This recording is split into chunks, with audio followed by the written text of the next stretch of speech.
आज की कहानी है घमंडी का सिर नीचा।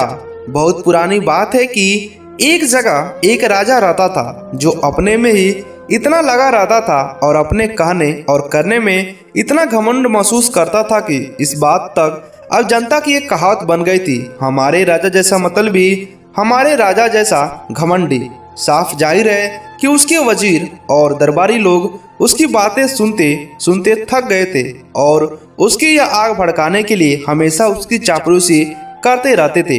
राजा पूछता, इस दुनिया में हमारे देश जैसा और कौन सा देश है जहाँ इतना पानी है और जहाँ इतनी अच्छी मिट्टी है? उसके वजीर और दरबारी जवाब देते, कोई नहीं। राजा पूछता, कहाँ है इतने अच्छे कानून, कहाँ है इतने अमीर लोग? जवाब मिलता, कहीं नहीं। मेरे महल जैसा शानदार महल कहीं और है, इसके बराबर का महल कहीं नहीं है, कहीं नहीं। हाँ कहकर वह अपनी दाढ़ी तक हाथ फेरता और एक लंबी सांस खींचता, जैसे यह सब कहकर उसके ऊपर एक भारी बोझ उतर गया है। करीब करीब जो भी बातें राजा को सुनता वह उसकी ऐसी बातें सुनकर थक जाता। धीरे धीरे लोगों को यह बोझ लगने लगा और इसलिए भी ज़्यादा लगता था क्योंकि राजा राज्य में उसकी उन्नति के लिए कोई खास काम नहीं कर रहा था और उसके राज्य के लोग भी कोई खास अमीर नहीं थे। आखिर उसके वजीर कुछ वजीरों जब उससे ऐसे सवाल करे तो उसको साफ साफ बोलने का निश्चय किया। इसके लिए उनको बहुत इंतजार करना पड़ा। एक दिन राजा बोला, जरा सोचो, क्या कोई मुझसे भी बड़ा राजा है या मेरे राज्य में भी ज़्यादा शानदार राज्य है? तो उनमें से कुछ वजीर बोले, हाँ है। रोज ने अलग राजा सुनकर राजा बहुत ही गुस्सा हुआ और मुझे जल्दी बताओ वह राजा कहाँ है, मैं अपनी सेना लेकर वहाँ जाऊँगा और उस पर हमला करूँगा। वे बोले, राजा साहब इतनी जल्दी मत कीजिए, हालांकि हम लोग आपके लिए प्रार्थना करेंगे कि आप जीत जाएं, पर कहीं अगर आप हार गए तो आपका देश बर्बाद हो गया तो? यह सुनकर तो राजा को और गुस्सा आ गया। उसने तुरंत ही अपनी सारी सेना को तैयार होने के लिए हुक्म दिया। जब वह तैयार हो गई तो वह उसका लीडर बनकर उसको लेकर चल दिए। उसने चारों तरफ अपने दूत भेज दिए कि जो राजा उसे लड़ना चाहे वह उसे लड़ने आ जाए। कुछ समय तक तो उसको ऐसा लगा कि उससे दूसरे राजाओं को लड़ने के लिए उकसाया, क्योंकि किसी ने उसका मुकाबला स्वीकार नहीं किया, क्योंकि ऐसी लड़ाई में बहुत खून खराबा होता। जब तक कि इस मतलबी और घमंडी राजा के घमंड को संतुष्ट न किया जाता। पर आखिर एक राजा सामने आया और उसने इस मतलबी और घमंडी राजा को हरा दिया और उसका सारा राज्य शान शौकत और अमीरी छीन ली। यहाँ उसके घमंड का खात्मा हुआ। अपने कुचले हुए आत्मसम्मान को लेकर उस राजा ने अपना वेश बदला और अपनी रानी और दो बेटों को लेकर समुद्र के किनारे किसी ऐसी जगह चला गया जहाँ से कोई जहाज मिल जाता। एक जहाज वहाँ से जाने के लिए तैयार खड़ा था। उसने जहाज के कप्तान से पूछा, क्या वह उसको और उसके परिवार को अपने जहाज में चढ़ाकर वहाँ से ले जा सकता है? वह जा रहा था। कप्तान राजी हो गया, पर जब उसने सुंदर रानी को देखा तो अपना मन बदल दिया। अब वह केवल रानी को ही ले जाना चाहता था, राजा के पूरे परिवार को नहीं। उसने सोचा कि वह उसकी कितनी सुंदर पत्नी बनेगी और अगर वह बेचना भी चाहेगा तो उसे कितना सारा पैसा मिलेगा। सो जब जहाज पर सवारियों को चढ़ने का समय आया तो पहले रानी चढ़ी। फिर जैसे ही राजा और उसके बेटे चढ़ने को थे, कुछ मजबूत आदमियों ने उनको कप्तान ने एक करके लिया और रख दिया। उसको किनारे पर रोक दिए और उनको जहाज पर चढ़ने नहीं दिया। उन्होंने उनको तब तक वहीं पकड़े रखा जब तक जहाज पानी के अंदर दूर नहीं चला गया। रानी ने जब देखा कि राजा और उसके दोनों बेटों को जहाज पर चढ़ने नहीं दिया गया है तो वह जोर जोर से रो पड़ी। उसने अपना माथा पीटा, अपने कपड़े फाड़ डाले और दुखी होकर जहाज के डेक पर गिर पड़ी और फिर बेहोश हो गई। उसकी यह बेहोशी बहुत ही लंबी थी। हालांकि कप्तान ने उसको जल्दी होश में लाने के लिए बहुत कोशिश की। फिर वह 1 घंटे से ज़्यादा बेहोश रही, जैसे मर गई हो। आखिर वह होश में आई। इस बीच कप्तान बहुत सावधान था। उसने उसके लिए एक बहुत ही अच्छे बिस्तर का इंतजाम कर रखा था। उसको जहाज का सबसे अच्छा खाना दिया जाता था, पर सबसे कोई फायदा नहीं था क्योंकि रानी उसकी तरफ देखती थी और नहीं उससे बात करती थी।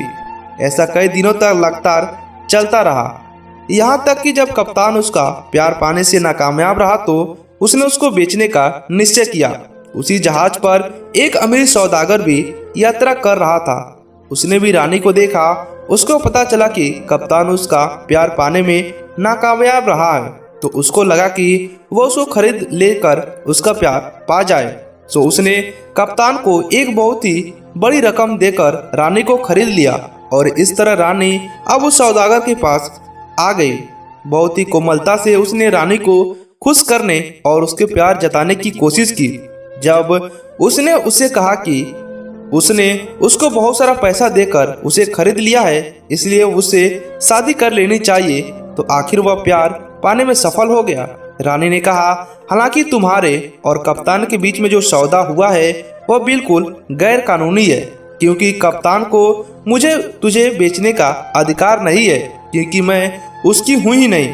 फिर भी क्योंकि तुम मुझे पसंद करते हो, इसलिए मैं तुमसे शादी कर लूंगी अगर तुम 2 साल इंतजार करो और इस बीच मैं अपने पति और बेटों से नहीं मिली तो। सौदागर राजी हो गया और इस समय के खत्म होने का इंतजार करने लगा। उधर जैसे ही जहाज आंखों से ओझल हुआ तो उन आदमियों ने राजा और उनके बेटों को छोड़ दिया। अगर राजा की इच्छा होती तो अब उसे बदला लेना तो बेकार था। सो अपने दोनों बेटों को छोड़कर वह समुद्र से दूर जमीन की तरफ तेजी से चल पड़ा। उसके दोनों बेटे रोटे बिलखते उसके पीछे दौड़े। वे चलते रहे जब तक कि वह एक नदी के किनारे नहीं पहुंच गए। नदी तो उथली थी पर पानी का बहाव बहुत ही तेज था। राजा नदी पार करना चाहता था पर न तो वहां कोई नाव थी और न कोई पुल, सो उसे नदी को तैरकर पार करना पड़ा। सावधानी से उसने रास्ता ढूंढते हुए वो अपने एक बेटे के साथ उस नदी के पार पहुंचने में सफल हो गया। उस बेटों को वहीं छोड़कर वो अपने दूसरे बेटों को लाने के लिए लौट पड़ा, पर रास्ते में पानी का एक तेज बहाव आया जिसे वह पानी में डूब गया। जब दोनों बेटों ने देखा कि उसका पिता पानी में डूब गया है तो वे बहुत जोर जोर से रोने लगे। दुख की दूसरी वजह यह भी थी कि वे दोनों अलग अलग खड़े थे। वे एक दूसरे को चिल्ला चिल्लाकर एक दूसरे को बुलाते रहे, इधर से उधर घूमते रहे जब तक वे थक नहीं गए और उनको नींद आ गई। तभी वहां एक मछुआरा अपनी नाव लेकर आया। उसने उन बच्चों को थका और दुखी देखकर अपनी नाव को बिठा लिया और उनसे पूछा कि कौन हो और उनके माता पिता कौन थे। उन्होंने उनके साथ जो भी हुआ वह सब कुछ बता दिया। जब उसने उनकी कहानी सुनी तो वह बोला, तुम्हारे माँ और बाप नहीं है और मेरा कोई बच्चा नहीं, इसलिए ऐसा लगता है कि भगवान ने तुम लोगों को मेरे पास भेज दिया है। क्या तुम मेरे बच्चे बनोगे, मछली पकड़ना सीखोगे और मेरे घर में रहना पसंद करोगे? बच्चे ने यह सुनकर बहुत खुश हो गए थे। उनको रहने खाने की जगह तो मिल गई थी। आओ मैं तुम्हारा देखभाल करूंगा, कहकर मछुआरा उनको नाव से उतारकर पास के एक मकान में ले गया। बच्चे उसके साथ खुशी खुशी चले गए। जब उन्होंने अपनी पत्नी को देखा तब वह ज्यादा खुश हो गए क्योंकि वह उनके बहुत ही अच्छी थी। वह उनको अपने सगे बेटों से भी बढ़कर मानती थी। बच्चे अपने नए घर में आराम से रहने लगे। वे स्कूल जाते थे। उन्होंने जल्दी ही सब कुछ सीख लिया जो उनके मास्टर ने उन्हें सिखाया। फिर उन्होंने अपने मोबेले पिता की सहायता करनी भी शुरू कर दी और कुछ ही समय में बहुत ही मेहनती और अच्छे मछुआरे बन गए। इस तरह समय गुजरता रहा कि एक बार नदी किनारे एक बहुत ही बड़ी मछली आ पड़ी और फिर उसने नदी में नहीं जाया जा सका, वह मर गई। गांव का हर आदमी उस मछली को देखने के लिए आया और उसका एक टुकड़ा काट कर ले गया। कुछ लोग पड़ोसी गांव से भी आए जिनमें एक कुम्हार भी था। उसकी पत्नी ने उस बड़ी मछली के बारे में सुना तो उसने पति से कहा कि वो भी वहां आए और थोड़ी सी मछली उसके लिए भी ले आए। सो वहां आया जहां मछली पड़ी हुई थी। हालांकि देर हो चुकी थी, फिर भी जब वहां पहुंचा तो वहां कोई भी नहीं था क्योंकि सारे लोग जिन जिन को उसको ले जाना था सब उसके छोटा छोटा हिस्सा काट कर ले जा चुके थे और वहां से जा चुके थे। जाते समय कुम्हार ने यह सोचते हुए एक कुल्हाड़ी अपने साथ ले गई, क्योंकि मछली बहुत ही बड़ी थी तो शायद उस मछली की हड्डियां भी बहुत ही मोटी होगी और उनको काटने के लिए उसने कुल्हाड़ी की जरूरत पड़ी। जैसे उसने मछली में पहली कुल्हाड़ी मारी तो उसे उसमें से चिल्लाने की आवाज आई, जैसे कोई दर्द से चिल्ला रहा हो। वह आवाज सुनकर कुम्हार भौचक्का रह गया। उसने सोचा कि शायद मछली में कोई भूत है, मैं दोबारा कुल्हाड़ी मारकर देखता हूँ। सो उसने उस मछली में दोबारा कुल्हाड़ी मारी तो मछली से आवाज आई, मैं बहुत दुखी हूँ, मैं बहुत दुखी हूँ। यह आवाज सुनकर कुम्हार ने सोचा यह तो भूत नहीं हो सकता, यह तो किसी आदमी की आवाज है। मैं इसको सावधानी से काटता हूँ, हो सकता है मुझे अंदर कोई आदमी मिल जाए। तो उसने उसको सावधानी से काटना शुरू किया। उसे एक आदमी की पांव दिखाई दी। वह धीरे धीरे मछली को काटता रहा। उसे उसमें से एक पूरा आदमी दिखाई दे दिया। जितनी जल्दी हो सका उस आदमी को अपने घर ले गया और उसको ठीक से होश में लाने के लिए उसे कुछ हो सके उसने किया। उसने उसके पास आग जलाई और उसके चाय और सूप पिलाया। जब कुम्हार उसकी पत्नी ने देखा कि वह ठीक से होश में आ रहा है तो वे दोनों बहुत ही खुश हुए। कुछ महीनों यह अजनबी इस परिवार के साथ आराम से रहा। यहाँ उसने मिट्टी के बर्तन बनाने सीखे और इस तरह से कुम्हार की सहायता की।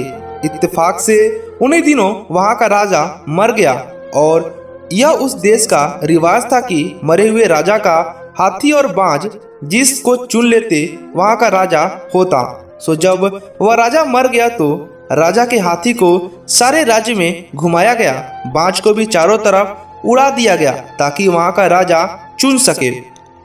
अब जिस किसी के भी सामने हाथी अपना सिर झुका देता और जिस किसी के हाथ पर बाज बैठ जाता वही वहां का राजा होता। सो हाथी और बाज घूमते घूमते उसी कुम्हार के घर जा पहुंचे जिसने मछली के पेट से निकले हुए आदमी को शरण दी थी। इत्तेफाक से वह अजनबी वही घर के दरवाजे पर खड़ा था। जैसे ही हाथी और बाज ने उस अजनबी को देखा तो हाथी ने उसे झुककर सलाम किया और बाज उसके हाथ पर जा बैठा। लोग जो हाथी के पीछे पीछे जा रहे थे यह देखकर चिल्लाए, यही हमारा राजा है, यही हमारा राजा। सबने अजनबी के सामने लेटकर उसको सलाम किया और अपने सामने महल चलने की प्रार्थना की। राजा के मंत्रियों ने जब यह सुना तो वो बहुत ही खुश हुए। उन्होंने अपने नए राजा का खुशी से स्वागत किया। उसको राजा बनने के रस्मों रिवाजों पूरे किए गए और राजा अपने काम में लग गया। सबसे पहला राजा यह किया कि उसने कुम्हार और उसकी पत्नी को बुलाया और उसे कुछ पैसे और जमीन दी। इस तरीके से और दूसरों की तरीकों से भी न्याय करके अच्छे नियम बनाकर होशियार और अक्लमंद लोगों को चुनकर राजा ने बहुत लोगों का प्यार पा लिया। कुछ ही दिनों में वहाँ खुशहाली छा गई, पर कुछ ही महीनों में वह बीमार पड़ गया। जनता की तरफ इतना सारा ध्यान देना उसकी बस का नहीं था। सो उसने राज्य के डॉक्टरों ने उसको बाहर घूमने की सलाह दी। उनकी सलाह मानकर राजा कभी घुड़सवारी के लिए निकल जाता तो कभी शिकार करने के लिए चला जाता तो कभी मछली पकड़ने चला जाता। उसको मछली पकड़ना बहुत ही अच्छा लगता था। यह देखकर एक दिन मछियारा उसके पास एक बहुत ही मछली लेकर आया और बोला, सरकार मुझसे खुश हो, आप मैंने यह मछली पकड़ी है, यह मैं आपके लिए ले आया हूँ। राजा उस बड़ी मछली को देखकर बहुत खुश हुआ और उससे पूछा कि यह मछली उसने कब और कैसी पकड़ी। मछियारे ने राजा को सब बातें बता दी और मछलियों के बारे में इसको सारी जानकारी बताई कि राजा ने उसको कहा कि जब वो मछली पकड़ने जाए तो वह भी उसके साथ मछली पकड़ने चला करे ताकि राजा भी मछली पकड़ने की कला सीख सके और वो भी वैसे ही बड़ी मछली पकड़ सके जैसे कि उसने राजा को भेंट की है। मछियारा बोला, सरकार आप बहुत अच्छे और दयालु हैं, जो भी आप हुक्म करेंगे उसे हर आदमी को ठीक और न्यायपूर्ण मानना चाहिए, पर आप मुझ नौकर की एक बात सुन ले तो बड़ी मेहरबानी होगी। मेरे घर में 2 लड़के हैं जो मुझसे भी ज्यादा होशियार और ताकतवर है। अगर सरकार इजाजत दे तो मैं वादा करता हूँ कि वे हमेशा आपकी सेवा में लगे रहेंगे। राजा इस बात पर राजी हो गया। अब जब भी मछली पकड़ने जाता तो मछियारे के दोनों बेटे उसके साथ ले जाते। धीरे धीरे राजा की उन दोनों बेटों की जान पहचान बढ़ती गई। राजा उनको बहुत चाहने लगा क्योंकि वो बहुत ही तेज थे, होशियार थे, सुंदर थे और स्वभाव में बहुत ही अच्छे थे। बाद में उसने कुछ ऐसा इंतजाम कर लिया कि वह कहीं भी जाता उनको अपने साथ भी रखता। करीब करीब इसी समय जिस सौदागर ने उस राजा की पत्नी को खरीदा था, जो इस नदी में डूब गया था, व्यापार करने के लिए इस राजा के देश में आया। उसने राजा से मिलना चाहा तो राजा ने उसे मिलने का समय दे दिया। उसने बहुत सारे कीमती जेवरात और सामान राजा को दिखाया। राजा उसका सामान देखकर बहुत ही खुश हुआ और उस सब के बारे में उसने कई सवाल पूछे। उसने उससे उन देश के बारे में भी पूछा जहां उसने उनको खरीदा था। सौदागर ने राजा को सब बता दिया तो उसने राजा से राज्य के व्यापार की इजाजत और सुरक्षा मांगी। राजा ने तुरंत ही उसकी मांग स्वीकार कर ली और उसने उसको इस काम के लिए कुछ सिपाही दे दिए जो सौदागर के आंगन में हमेशा पहरा देते। उसने मसीहाने के दोनों बेटों को उसके घर में सोने के लिए भेज दिया। एक रात इन दोनों बेटों को किसी वजह से नींद आ रही थी तो छोटे बेटे ने बड़े भाई से कहा कि वह उसको कोई कहानी सुनाए ताकि उसे नींद आ जाए। बड़ा भाई बोला, ठीक है, मैं तुझे अपने साथ घटी एक घटना सुनाता हूँ। कहकर उसने उसको यह कहानी सुनाई। एक बार की बात है, एक बहुत ही बड़ा पढ़ा लिखा और अमीर राजा था, लेकिन वह बहुत ही घमंडी था। एक बार वह अपनी सेना लेकर दूसरे राज्य को लड़ाई की चुनौती देता हुआ बाहर निकला तो कुछ राजा तो उससे हार गए, पर एक राजा ने उससे ज्यादा ताकतवर था। उसने लड़ा और उसको हरा दिया। हरा हुआ राजा अपनी पत्नी और बेटों को साथ लेकर बचकर भाग निकला। भागते भागते वह आशा से वो समुद्र किनारे पहुंचा। शायद उसको वहां कोई जहाज मिल जाए, वह उसमें बैठकर बाहर निकलने जाए ताकि अपनी मुसीबत तो भूल जाए और नए सिरे से जिंदगी को शुरुआत कर सके। कई मील चलने के बाद वे समुद्र किनारे पहुंचे। खुशकिस्मती से उनके एक जहाज मिल गया जो किराना छोड़ने ही वाला था। राजा ने जहाज के कप्तान से उसको ले जाने की बात कही तो कप्तान तो मान गया, पर अफसोस वह कप्तान बहुत ही बुरा आदमी था। उसने रानी को जहाज पर चढ़ाया और फिर जैसे ही राजा और उनके दो बेटे जहाज पर चढ़ने लगे तो उसके आदमियों ने उनको किनारे पर ही रोक दिया और उनको तब तक रोके रखा जब तक जहाज आंखों से ओझल नहीं हो गया। उस राजा के लिए कितना भयानक समय था। दुखी दिल से वह अपने दोनों बेटों के साथ लौट पड़ा। वह फिर कई मील चला। वह यह भी नहीं जानता था कि वह कहाँ जा रहा है। चलते चलते वह एक नदी के पास पहुंचा जिसका बहाव बहुत ही तेज था, क्योंकि उस नदी के पार करने के लिए वहाँ न तो कोई नाव थी और न कोई पुल, सो वह नदी तैरकर पार करनी पड़ी। उसने अपने बेटे को लिया और नदी पार कर दिया। फिर उसने दूसरे बेटे को जैसे ही लेने के लिए आया, बीच में डूब गया। तब से उसका कोई पता नहीं है। तू समझ सकता है कि पिता डूबने के बाद उन दोनों बेटों का हालत क्या होगी। उस समय रात होने वाली थी। उनके पास न कोई खाना था और कोई रहने के लिए जगह थी। ना उनको कोई मालूम था कि वे कहाँ जाएं। एक नदी के किनारे एक खड़ा था और दूसरी नदी के किनारे दूसरा बेटा खड़ा था। वे दूसरे पास आ भी नहीं सकते थे। आखिर उसी समय एक मछुआरा अपनी नाव लेकर आया और दोनों बच्चों को अपनी नाव में बिठाकर अपने घर ले गया। उन दोनों की बहुत चाहने लगा और पत्नी भी उसे दोनों से माता पिता की तरह चाहती थी। यह उनके साथ 2 साल पहले हुआ था। अब वे दोनों लड़के दूसरों को असली बेटे समझने लगे। सो मेरे भाई ने दोनों लड़के हम दोनों हैं और वे हमारी कहानी है। हमारी कहानी इतनी मजेदार थी और उनका अंत भी इतना अच्छा था कि बजाय सोने के छोटे भाई की आंख और ज्यादा खुल गई। यह कहानी कहीं भी इतने अच्छे से नहीं कही गई थी। इनको दूसरे का ध्यान भी अपनी तरफ खींच लिया। इत्तेफाक से सौदागर की खरीदी हुई पत्नी इस जगह जाग रही थी। उसके कमरे और दुकान के बीच में केवल पतला सा पर्दा था। सो वह सारी कहानी सुन रही थी। उसने अपने मन में सोचा, जरूर दोनों मेरे बेटे हैं। वो अपने कमरे से उठकर आई और उसने दोनों बच्चों से कई सवाल पूछे। 2 साल में ही बच्चों ने काफी अंतर आ गया था, जिससे वह देखते ही वह नहीं पहचान सकी, पर उसने कुछ ऐसी पहचान थी जो उसे बड़े बेटे हो जाते। उनकी माँ उनको पहचान कर नहीं भूल सकती थी। ये पहचान उसने अपने सवालों से जवाब आए विचार तो पक्का कर दिया। वे दोनों उसी के बेटे थे। वह उन दोनों बेटे को गले में लगाकर रो पड़ी। इससे उनको भी लगा कि वह उनकी रानी माँ थी, जिससे अभी तक बात कर रहे थे। उसने भी उसको सब बताया जो उसके साथ और उनके बिछुड़ जाने के बाद घटा था।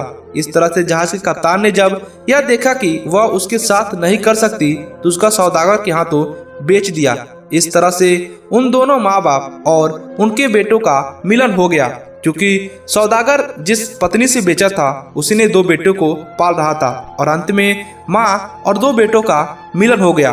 दोस्तों, यह कहानी कैसी लगी हमें नीचे कमेंट कर बताइएगा।